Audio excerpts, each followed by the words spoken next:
Hello everybody, welcome to bowtieteacher.com. I'm Rob, and in this video we're going to be going through the January 2019 Edexcel IGCSE Math Paper 1. Let's get started. Okay, for question 1 we're going to be going through a normal addition of two fractions. So when we have mixed fractions we're going to be getting a common denominator and making sure that we've got top-heavy or improper fractions. So we're going to convert 1 2/3 into 5/3. And we're going to add that to 2 3/4 will become 11/4. Okay. What we need to next do is get these common denominators, so we can cross multiply like this. So we can multiply these, so the 4 times 5/12 plus the 3 times 11/12 gives us 53/12. And then we can work out how many 12s go into 53. That gives us 4 to give us 48 and a remainder of 5. So we put 5/12. You need to make sure that you finish with the right hand side of this equation to get all 3 marks. If you want to use the calculator, then we have the shift fraction button which gives us these mixed numbers. So we can do 1 2/3. If we press equals, it will turn this into 5/3 for us. So we can just double check that we've got the right fractions there. Okay. For question 2, we have a ratios question. So what I'm thinking with this is before we even start, what do we do with these ratios? We add them up and then we divide the total by this to get what each fraction is worth. So 60 divided by 4 gives us 15. So we know that the ratio of girls to boys is in this order, is going to be 3:1. So each share is worth 15. So 3 times 15 to 1 times 15. And that will give us 45/15. And then we can just do a quick check to make sure that that gives us our original 60. Now this question takes us a bit further because it's asking us to work out 3/5 of the girls. So 3/5 of 45 is going to give us 45/9 is 27. And then 4/5 of the boys, so 4/5 times 15 is going to be 12. Once we get that, we can add these together. So we get 27 plus 12 is 39 out of the total, which is 60. You can check on your calculator if this cancels down. 39 out of 60. They should both divide by 3 to give us 13/20 in its simplest form. Okay. Question 3 is a Pythagoras question. So we're going to make sure that we are looking for where we can use Pythagoras because there's no angles involved. So that tells us with the right angle triangle that we're going to use Pythagoras. We want PQ, and if we're going to use Pythagoras then we need this line here, which we can get from the other triangle. So SQ squared is going to be 14 squared minus 10 squared because we have the hypotenuse, so we're going to subtract the smaller side from that. 14 squared is 196 minus 100 equals 96. And then we can take the square root if we need to, but actually when we're working out PQ squared, it's going to be 5 squared plus SQ squared, because we're now looking at the hypotenuse and we need the two smaller sides added together. So we've already got SQ squared, so we don't actually need to square root that. So 25 plus 96 gives us 121. So PQ is the square root of 121, which is 11. For question 4, this has cropped up quite a few times over the last few years, where we have these unknowns and we're trying to look at the mean, median, and etc. So A is the least number, 40 is the greatest, and the range of the 4 numbers is 14. So that means between A and 40, we have a range of 14. So that means if we subtract the 14, we get 26. So we know A is 26 straight away. So let's just write 26, 26 for the two A's, then we have B, and then we have 40. So we can now use the second piece of information that the median of the four numbers is 30. We have four numbers, so the median is going to be halfway between the second and third bits of data here. So 30 is in between 26 and B. So we differ by 4 to go here, so we're going to add 4 to that to get 34. In question 5, we have a distance, time, speed calculation. So speed equals distance divided by time. And in this case, it wants kilometers per hour. So we need to make sure we have kilometers and hours in the calculation. The distance is 30.5, so that's no problem. But the time is in minutes. So 8 minutes is 8 out of 60 in terms of hours, 8/60. So if we do that on our calculator, we'll get the answer straight away. I also wanted to show you and demonstrate the time function on our calculator, which, if you can just see, it's this button here that's got a circle, a comma, and a double quotes. This is actually degrees, seconds, and minutes, and we can use it to work out time. So, for example, if we have 2.5 hours, if we press equals, and then we press this button, it turns it into 2 hours, 30 minutes, 0 seconds.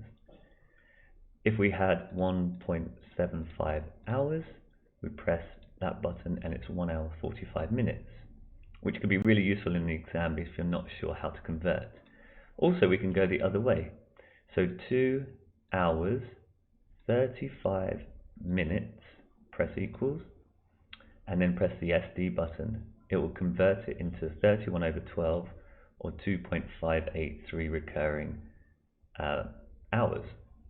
Okay, so if we do, for this calculation, 30.5 over 8 minutes is going to be 0 hours, 8 minutes. 228.75 kilometers per hour. 228.75 kilometers per hour. So the time function, which is the degrees, seconds, and minutes, is really, really useful for you. Another thing I wanted to point out, which is really important, is this do not write in this area, because when these are sent off to the examiners, the paper is cropped. So as an examiner, we might not always get this part under here. So if you ever write outside of here, you should really request some extra paper, because it gets scanned and cropped and the examiner might not actually see you're working here. So I know a lot of you will be using, a lot of you will be using a star and then putting it somewhere else in the paper. That's a very, very bad idea. Try not to do that in the future. Okay, question 6 is an isosceles triangle. We know that because we have these two lines here, which show us that these angles at P and Q are equal. So all we have to do is generate a simple equation like this. And we will solve this to get 2x equals 42, x equals 21 degrees. So when x equals 21, we can find out y by y plus, we can take these two angles here are the same, so maybe we do 2 lots of x plus 52 equals 180 degrees. Y plus 2 lots of 73 equals 180. 2 times 73 is 146. So we can subtract these to get y equals 34 degrees. Now this is a good time to demonstrate the equation buttons on our calculator as well. We've got an equation, a simple equation here, but I'll use this as an example. We can use 3, and then we have an x button towards the top right here. 3x plus 10. And instead of pressing equals here, we press alpha, and there's a red equals sign at the top left here, and under the calc button. We can then type in x plus 52. We still don't press the equals button, we press the shift and solve button. So again, that calc button there. The next thing that pops up with a black background is just, we type a number in here just to get the calculator started. It can be any number you want. You can leave it as x equals 0 and press equals, this time. But this will always store the last answer that it found. So don't think that the answer is x equals 0. You have to press the normal equals button one more time. If we do that, you'll see an L minus R. That tells you that you've actually used the equation function properly, and x equals 21. So this can be really, really handy for us when we just want to check some of our algebra in the exam. The next question 7 is another ratios question where we have to use scale models. So the real height of tower A is 187 and the scale is, on the scale model, 90 centimeters. So that is a 90 centimeters is 187 meters. What would the height of tower B be with the same scale? So 147 meters, how many centimeters would that represent? So what we can do is we can scale this down by 187 and then times by 147 to go from 187 down to 1 and times it by 147. So we would do the same on this side.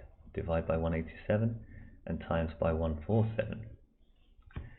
So on our calculator, 90 divided by 187 and times 147 gives us 70.7, so 71 centimeters to the nearest centimeter. So be careful what they're asking for in the question there. Again, another calculator function that we can use is the ratios button here. So we have two options here, A to B and X to D. So how I've set it up here is we've got A here, B. The unknown one is here, and this is therefore D. So A, B, C, D. Sometimes the unknown one is here under the D, so that would be the X, and we would have C to D. So we're going to choose option 1 in this case because the X is underneath the A. And we have 90 equals 187. The X we don't know, but we know that the 147 on the other side. Press equals one more time, and we get the same answer here on our calculator. So the calculator can do certain ratio questions for us as well. Simultaneous equations. This question will have been done very well across the board because this is quite a straightforward one for us. All we need to do is we can rearrange one of these equations to get 9 plus 4y and then substitute for x into the other equation. So 4 lots of x, 9 plus 4y, plus the 2y equals 9. So we've rearranged the second equation and put it into the first. 4 nines, 36 plus 16y plus 2y equals 9. So 18y equals 45. Y equals 45 over 18, which is, if we divide by 3, we get 15 over 6, which equals 5 over 2. So x equals 2.5. And then we can substitute in for here. So y is going to be x equals 9 plus 4y. X minus 9 over 4 equals y. So we're going to do x minus 9, 2.5 minus 9 divided by 4. 2.5 minus 9, 2.5 minus 9 divided by 4 is minus 1.625. Now, that doesn't seem quite right to me, those numbers, so let's use the calculator double check and see if we went wrong. So menu, equation function, and simultaneous equation with two unknowns, the x and the y. We can start to type in the 4x, 2y, and 9. then we have 1x, negative 4y, and 9 again.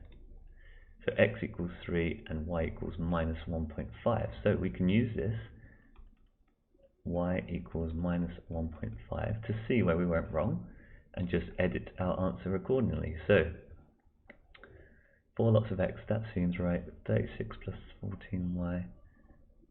Aha, here we go. So 18y is 9 minus 36 from both sides. So that's negative 27.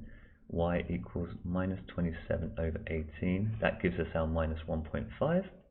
And then when we substitute back in for x, x equals 9 plus 4 lots of minus 1.5.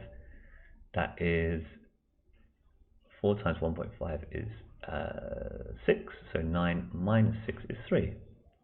So we can just edit this accordingly and make sure that we've got the right answers there. Even though we've gone wrong somewhere, we can use the calculator to work it out for us and make sure we got it right.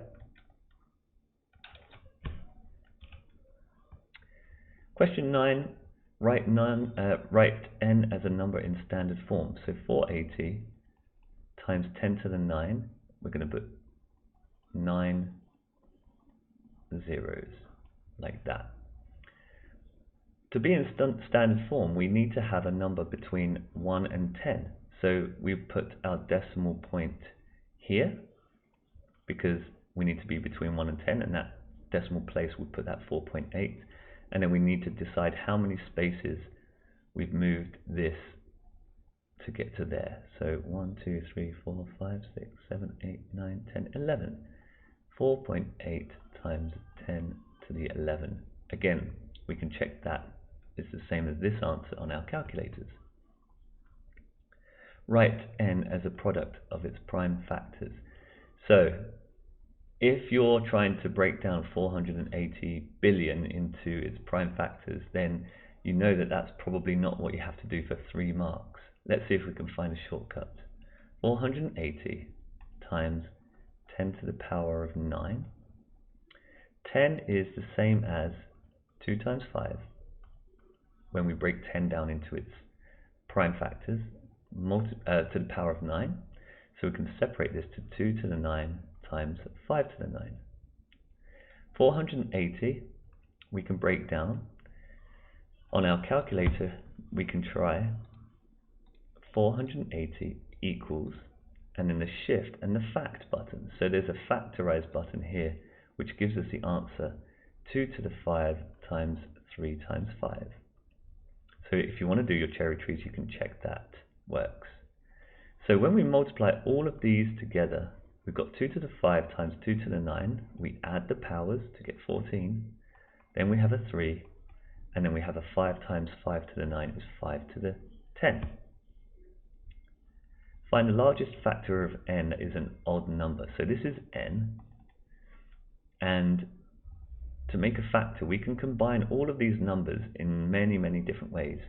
But we have here 2 to the 14 is an even number times an odd times an odd. So anything times an even, whatever these two are, that will always get an even. So we do not want to include that even number there, any of those twos. So our biggest would be 3 times 5 to the 10. 3 times 5 to the power of 10 is 29296, 875. You could probably leave that as that power as well. Question 10, area of circles. So the area of the whole circle, make sure that we're using the radius of 6. So pi r squared, but we're using a half circle, so we're going to divide by 2. Gives us pi times 36 divided by 2 is 18 pi. That's for the larger circle. For the smaller circle, we have to take 2 off the radius because the thickness is 2. So we're now going to do pi r squared over 2 for the smaller circle, which is pi times 4 squared over 2 is 8 pi. So this shaded area would be 18 pi, take away 8 pi is 10 pi.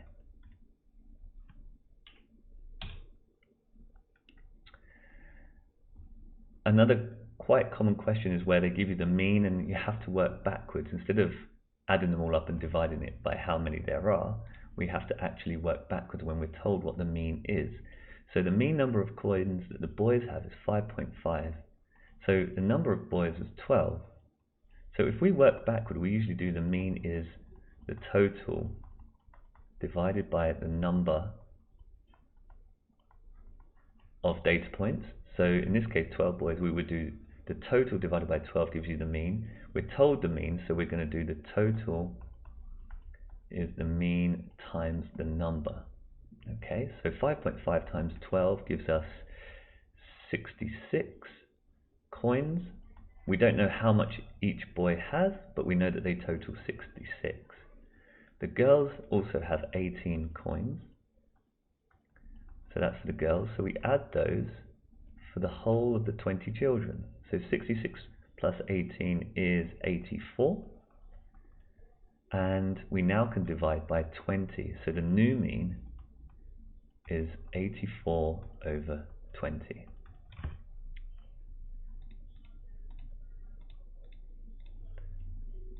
.2. Okay, 4.2 is the mean number of coins.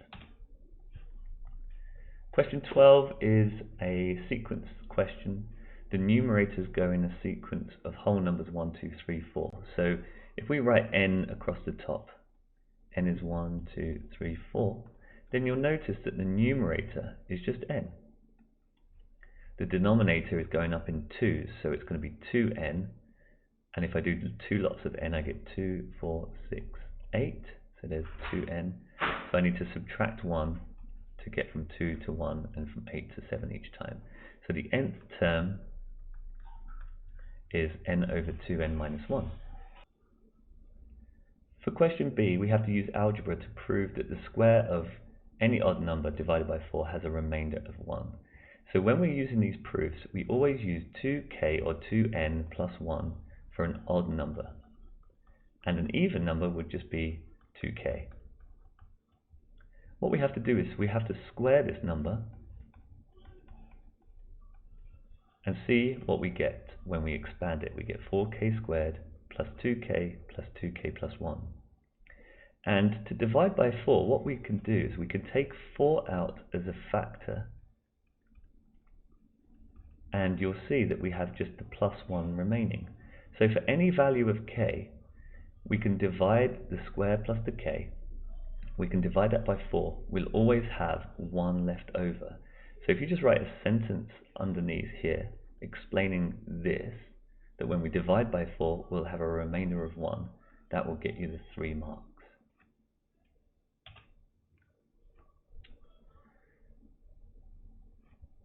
Question 13 is a differentiation question. So the dy by dx tells you to differentiate.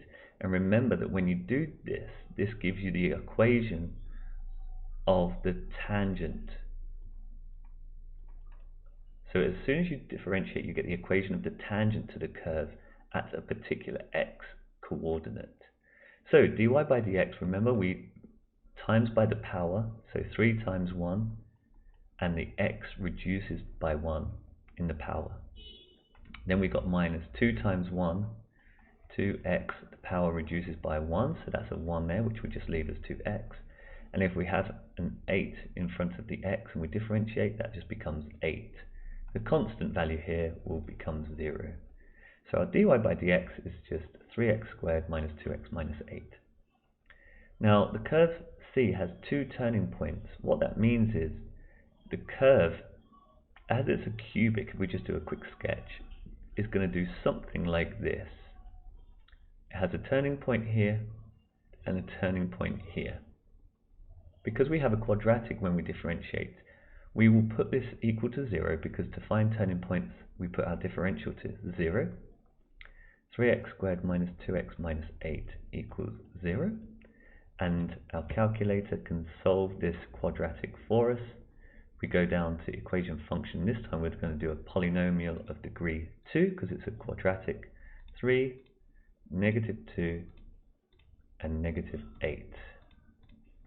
So our first value for x is 2 and the second is +2 and x equals -4/3.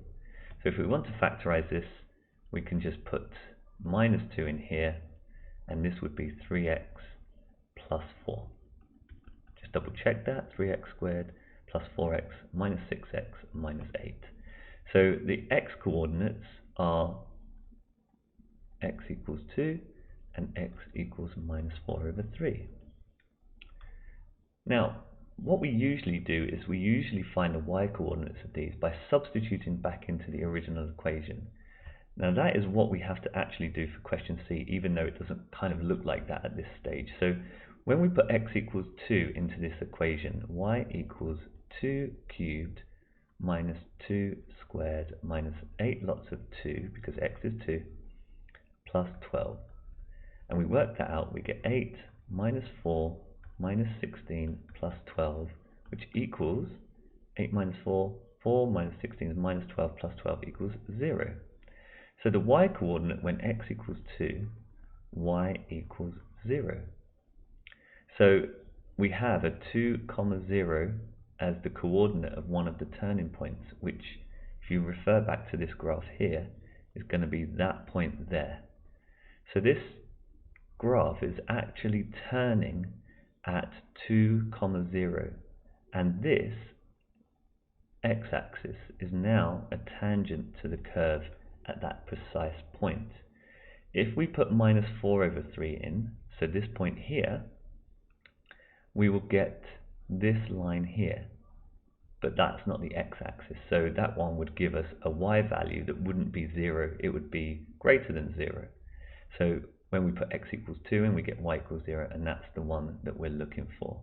So we need a little sentence here to say that the turning point is at 2, 0, therefore the x-axis is a tangent.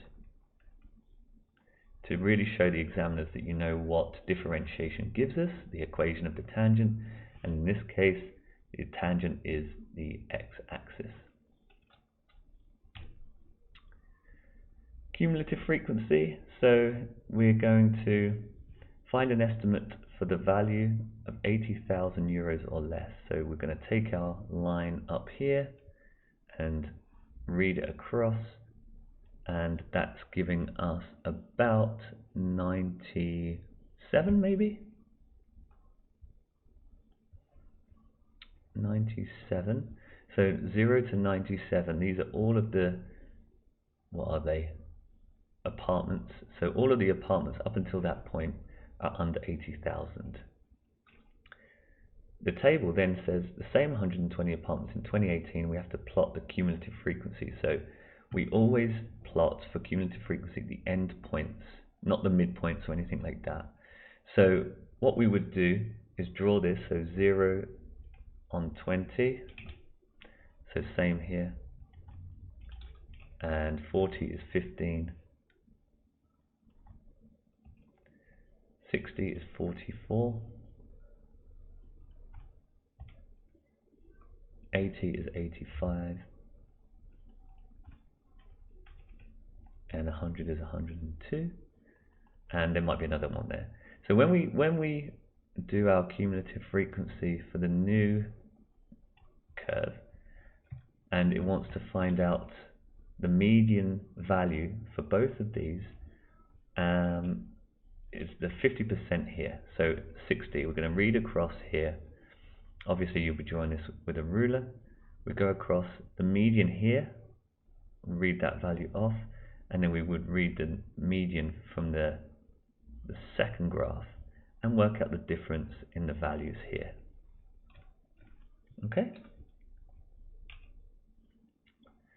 Question 15, this comes up every single year.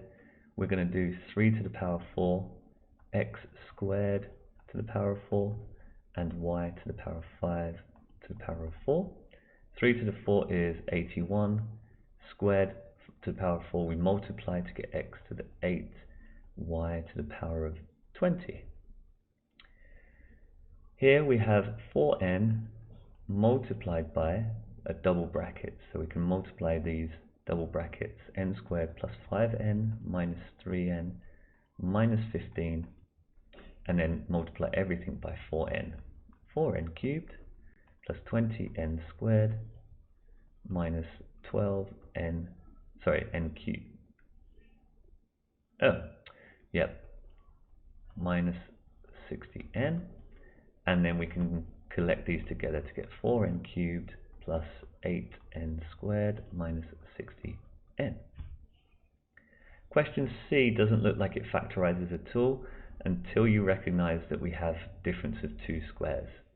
So this is 2c squared minus 3d squared. So you can see two square numbers, the difference. So we're going to do 2c plus 3d, 2c minus 3d. And for question D, we've got a simplification of an algebraic fraction. So x minus 3, x minus 4, all over x brackets 4 minus x. Now, this one's a bit tricky because we have two brackets here that look similar, x minus 4 and 4 minus x. So how are we going to make that look the same? Well, if we put a minus sign in front of this, then what we can do is we can then change this to a minus 4 and a plus x. So minus 4 plus x is the same as x minus 4. So we can now cancel this, and we have x minus 3 over negative x, which isn't very nice either. So we can put the minus on top as well in the brackets like this, and we kind of do the reverse process of this. So the minus x and the minus 3 will give us 3 minus x over x. If you're not sure about these, then have a little look at some minus signs in front, and remember that the minus is effectively a minus 1 times everything inside the bracket, so it just reverses the sign there. Probability question, 12 beads in a bag, work out the probability that they each take a yellow and they keep it, so it's not replaced. Yellow first, 2 out of 12 times, now we've got 1 left and 11 in the bag. So we get 1 over 66 for that one. We cancel this and 1 and a 6. So we've already done yellow, yellow. We should bear that in mind because when the next question talks about not, and they put it in bold like that, they're telling you in a subtle way to not do what you think you should do, which is work out the probability that the beads they take are not the same color. So you could go red, green, red, yellow, yellow, red, yellow. There's so many possibilities here. Instead of doing that, we can do the not. So 1 minus the probability that it does happen, i.e. that we do take the same color. And we've already worked out yellow, yellow. So now if we work out red, red, and green, green, we've already done yellow, yellow in the part A, 1 over 66. Red, red is 7 over 12 times 6 over 11, and green, green is 3 over 12 times 2 out of 11. So we can add these up after we've multiplied them together. So 42 out of 132, 6 out of 132, and 2 out of 132 from the original one from up there. That gives us 50 out of 132. Does that cancel down? 25 over 66. We can leave that as a fraction like that. So 25 out of 66 is the probability that we get 3 of the same two colors. So red, red, green, green, yellow, yellow. If we do 1 minus this, this will be the probability of getting all different colors. So 1 minus 25, so 66 over 66 is the 1 minus 25 over 66 gives us 41 out of 66. Okay. Question 17, we have surface area, volumes of spheres. All of these are in the front of your booklet for you, the formulas if you're not sure. So we have the surface area of the cylinder is k pi centimeters squared. So surface area of the cylinder is k pi, and the formula for the surface area is 2 pi r squared plus 2 pi r h. So k pi is equal to 2 pi r squared plus 2 pi r times h, which in this case is also expressed in terms of r. We can cancel the pi's, pi, pi, and pi. So k equals 2r squared plus 2r times 2r, 4r squared, which is 6r squared. So that's k. Show that the ratio total surface area of the cylinder to total surface area of the sphere is the same as the volume of the cylinder to the volume of the sphere. So total surface area of the cylinder was, just double check, k pi, so 6r squared. So 6 pi r squared is the surface area of the cylinder by putting k, 6r squared, back into the equation, the expression it gave you in the question. This is in a ratio to total surface area of the sphere. Sphere surface area is 4 pi r squared. And what we can do is we can start to cancel the pi's, the r squareds cancel, and 6 to 4 is the same as 3 to 2.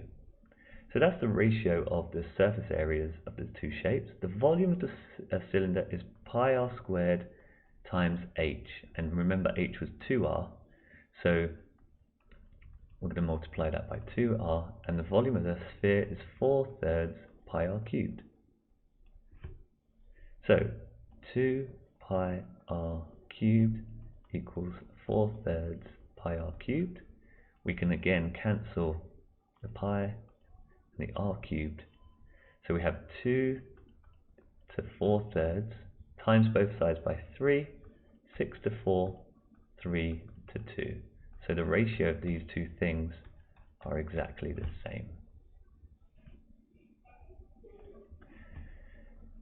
When we see these questions with the square roots and we're looking at the denominator and it has a root in it, we need to rationalize. Your calculator will also, let's see if we can just check before we do this, root 8 over square root of 8 minus 2, 2 plus root 2, n plus root n. So the 2, we have to have n equals 2. Let's see if we can make sure we get that. Root 8 over root 8 minus 2, we're going to multiply by root 8 plus 2. That's how we rationalize these denominators. So the top is going to be root 8 times root 8, which is 8, and root 8 times 2 is 2 root 8.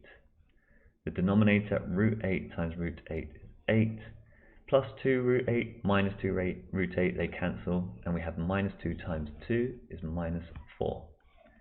So we have 8 plus 2 root 8. Now root 8 is the same as root 4 times root 2, so that's 2 root 2. So the 2 root 8 will become 2 lots of 2 root 2, all over 4.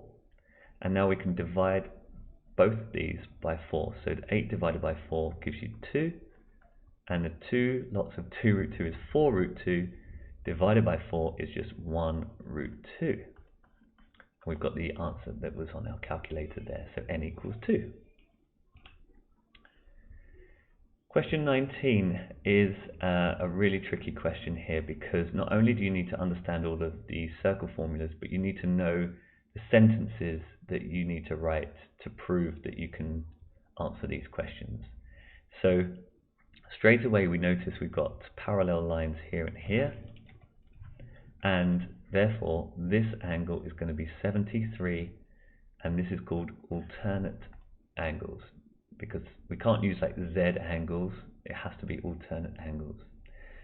And one of the circle theorems that Edexcel seem to really like is the alternate segment theorem, because it really crops up a lot, and it's one that students don't tend to learn and don't really understand. Now, if you go into GeoGebra online and you go to GeoGebra Classic, you can actually draw this and investigate for yourself what happens when you move all these points about. Because if you connect B to C here, then that 73 degrees and this will stay the same no matter where you move C. So you can actually move C down here and that 73 will stay the same. Also, we have, now that we've connected B and C, we have something called a cyclic quadrilateral, where we have a four-sided shape with all of the vertices, all of the corners on the circle. And in that case, the opposite sides, so this and this, would add up to 180 degrees. So we need to use the cyclic quadrilateral to help us. And we've got the alternate and the alternate segment theorem all in there. So 73 and 73 here, but this is 73, so this one has to add up to 180 when you add it to the 73. So that's going to be 107 to get 108 there. So we take off the 73 and we get 107 take away 73 is 34 degrees. So that little angle in there between C, D and E is going to be 34. So you have to use all of these and the alternate angles, not Z angles, to answer that question and get 34 degrees. Question 20 is a 3D trig question which students really don't like. We're trying to find the size of the angle between MA, so the line between M and A, and the plane ABCD, which is the ground. So we need to drop a line here, a perpendicular, and come across here at a right angle like that. There's no sides at all, but we do know it's a cube, so we can use algebra, or we can substitute in a number like 2 and use that to work out our angle. I'm going to use algebra so that you can see the full working, but you could just put a 1, a 1, a 2, a 2, a 2 in everywhere and just have a 1 there. We're going to use x and 2x, so the length of the side is 2x. So we need triangle, let's call between B and C, let's call that K.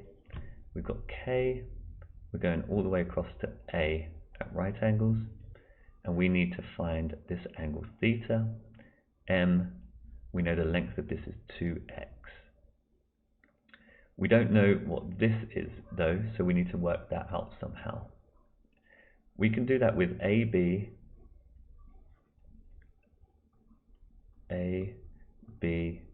K. So we're finding out AK using Pythagoras. A to B is 2x, B to K is x. So AK squared is 2x squared plus x squared, which equals 2x squared is 4x squared, plus x squared is 5x squared. So AK equals root 5x, because we're square rooting the 5x squared. So we now know that AK is root 5x. We can now find theta because we have the two sides of a right angle triangle. This is the opposite and the adjacent. So we're going to use tan theta is the opposite over the adjacent, and the x's cancel. So theta is the inverse tan or shift tan of 2 over root 5.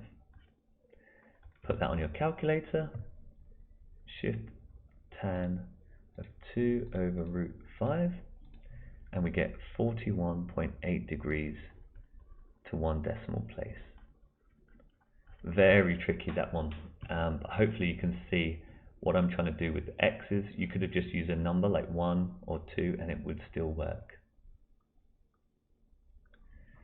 Question 21 is also very tricky. We have 3 sides of a triangle and an angle, so straight away that tells me we're going to use cosine rule, because that is the conditions that we need for a cosine rule. So we're going to try and find k, which is the perimeter, so we'll have to add up 5 and x and y as we go. So formula for cosine rule: a squared equals b squared plus c squared minus 2bc cos a. This is in the front of the booklet. A squared is opposite the angle, so we've got x squared equals 5 squared plus y squared, so this is b and c, it doesn't matter which way around you'd put those, minus 2 lots of b times c times cos 60 degrees. If you put that in your calculator, you'll get 1/2. X squared equals 25 plus, now we've got y's and x's, so we need some way of substituting in this for like simultaneous equations. We use this relationship here, that x equals y minus 1. So y equals x plus 1, and we can now substitute that into here. So I'm going to substitute for y x plus 1 squared minus 2 times 5 is 10, halved is 5 lots of y. Again, the y is x plus 1.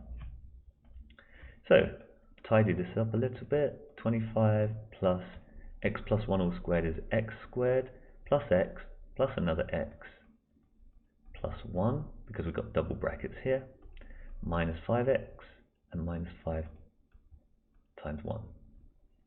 The x squareds, when I take the x squared over, will cancel out, and we get 25 plus 1 minus 5 plus 2x minus 5x equals 0.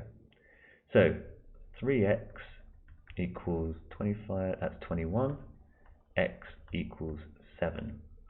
So we've now worked out that x is 7, y is x plus 1, so 7 plus 1 is 8, so k, the whole perimeter, we can finally work out 8 plus 7 plus 5, which is 20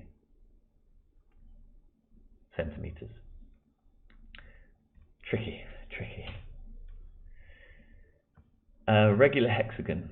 So we have vectors, but we don't want to dive in just yet, because the hexagon is actually testing our knowledge of polygons.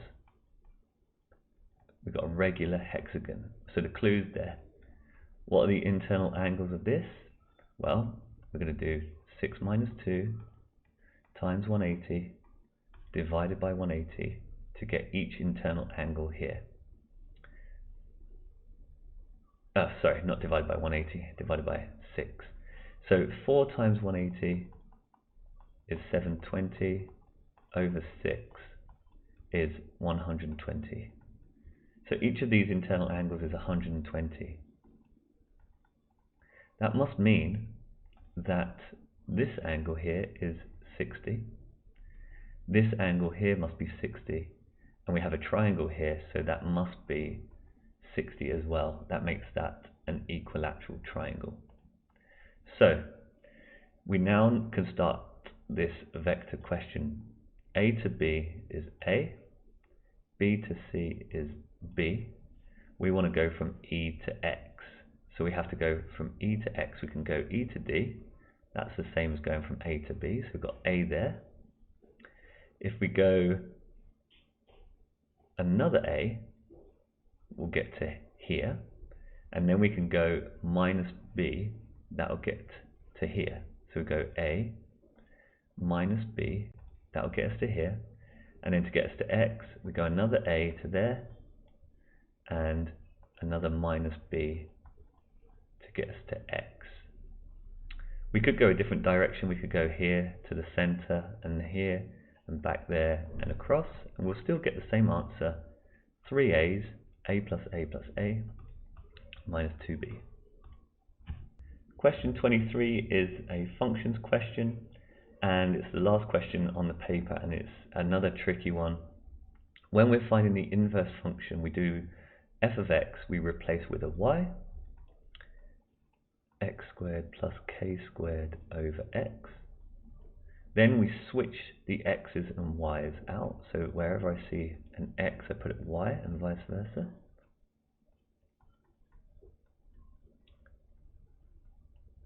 Then I need to, sorry, that's just a x. No, it's just a y. There we go. Multiply through by y, xy equals square root of y squared plus k squared. I can square both sides to get x squared y squared equals y squared plus k squared. And I'm going to try and factor the y's out. So take the y's across, x squared y squared minus y squared equals k squared.